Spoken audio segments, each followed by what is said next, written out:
సమ్మక్క సాగర్ తుపాకులగూడెం ప్రాజెక్టుకు నిరభ్యంతర పత్రం ఇవ్వాలని ఛత్తీస్గఢ్ ముఖ్యమంత్రి విష్ణుదేవ్ సాయిని నీటిపారుదల శాఖ మంత్రి ఉత్తమ్ కుమార్ రెడ్డి మరోసారి కోరారు. హైదరాబాద్ వచ్చిన ఛత్తీస్గఢ్ సీఎంకు స్వాగతం పలికిన ఉత్తమ్ సమ్మక్క సాగర్పై వినతి పత్రం అందించారు.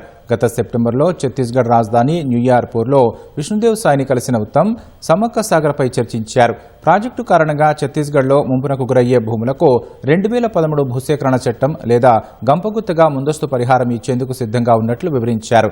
ఛత్తీస్గఢ్ అభ్యంతరాలతో ప్రాజెక్టు డీపీఆర్కు కేంద్ర జలసంఘం ఆమోదం తెలపడం లేదని, నిరభ్యంతర పత్రం ఇస్తే అనుమతి వస్తుందని తెలిపారు.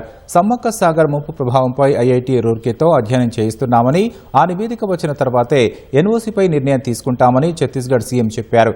83 మీటర్ల ఎత్తులో 6.7 టీఎంసీల సామర్థ్యంతో సమ్మక్క సాగర్ ఆనకట్ట నిర్మించారు. ఉమ్మడి నల్గొండ, వరంగల్ జిల్లాలో 2.64 లక్షల ఎకరాల ఆయకట్టు స్థిరీకరించడం సహా రామప్ప, పాకాల లింకులో 30,000 ఎకరాలకు సాగునీరు అందించే లక్ష్యంతో తెలంగాణ ప్రభుత్వం ఆ ప్రాజెక్టును చేపట్టింది.